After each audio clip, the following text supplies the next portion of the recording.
সবে বরাতে কি কি আমল করতে হয়, রোজা কয়টি, নামাজ কয় রাকাত, বিস্তারিত বুঝিয়ে বললে ভালো হতো।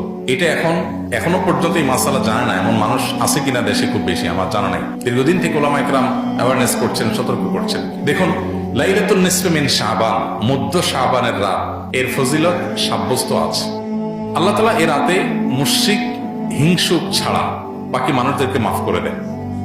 এবং এ রাতের ফজিলত সংশ্লিষ্ট আরো অনেকগুলো হাদিস আছে যেগুলো জয়ীফ সূত্রে বর্ণিত, কিন্তু এই একটা হাদিস গ্রহণযোগ্য সূত্রে বর্ণিত হওয়ার কারণে অন্য যেগুলো আছে সবগুলো একসাথ করলে মোটা দাগে লাইলাতুন নিসফে শাবান বা মধ্য শাবানের রাত, এটার নাম আমরা শবে বরাত দেই।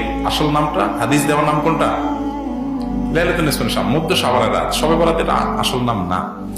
যাই হোক, তো এই মধ্য শাবানের রাতের ফজিলত সাব্যস্ত হয়, কিন্তু এটাকে আমরা যেভাবে যারা পালন করি তারা যেভাবে ঘটা করে করি, যেমন সারা রাত জেগে ইবাদত করা আল্লাহর ক্ষমা লাভের জন্য বা মাগফিরাত লাভের জন্য, যাতে মাগফিরাত হয়, গুনাহে ক্ষমা হয়, সেটা আপনি চেষ্টা করছেন। এটা আপনার ব্যক্তিগত অ্যাপ্রোচ থেকে আপনি করলেন।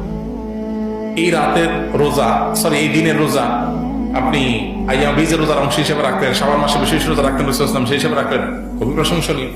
কিন্তু আলাদা করে শবে বরাতকে কেন্দ্র করে এই দিনের রোজা রাখার বিশেষ কোন নির্দেশ না, বিশেষ হাদিস দ্বারা সাব্যস্ত না।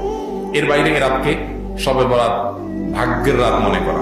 বরাত মানে ভাগ্য, আর বরাতের আরেকটা অর্থ হলো মুক্তি। মুক্তির অর্থে ঠিক আছে শবে বরাত, আল্লাহ মানুষকে মুক্ত করেন, কিন্তু ভাগ্যের অর্থে ঠিক নাই। সূরা দুখানের শুরুতে আল্লাহ বলেছেন, ফিহা ইউফরাকু কুল্লু আমরিন হাকিম ইন্না আনজালনাহু ফি লাইলাতিন মুবারাকাহ ইন্না কুন্না মুনজিরিন। আল্লাহ বলেছেন, কোরআন আমি একটি বরকতময় রাতে নাজিল করেছি। কোন রাত সেটা? ওই যে ইন্না আনজালনাহু ফি লাইলাতিল কদর। আরেক জায়গায় আল্লাহ বলেছেন, কোরআন আয়াতের ব্যাখ্যা করে আল্লাহ বলেছেন, ফিহা ইউফরাকু কুল্লু আমরিন হাকিম, যে রাতে কোরআন নাজিল হয়েছে সে আয়াতে, সে রাতে গুরুত্বপূর্ণ সব বিষয় ধার্য করা হয়। তার মানে লাইলাতুল কদরই গুরুত্বপূর্ণ বিষয় ধার্য করা হয়। সব রাতে ভাগ্য নির্ধারণ করা হয়, এটি বিশুদ্ধ মত না। তবে এ রাতের বিশেষ কোন নামাজ, বিশেষ নামাজের সংখ্যা, বিশেষ সূরা, এরকম কোনো কিছু সাব্যস্ত না। এরকম কিছু সাব্যস্ত আছে মনে করলে বরং বিদআত হবে, যে এত রাকাত পড়তে হবে, এই সূরা দিয়ে পড়তে হবে।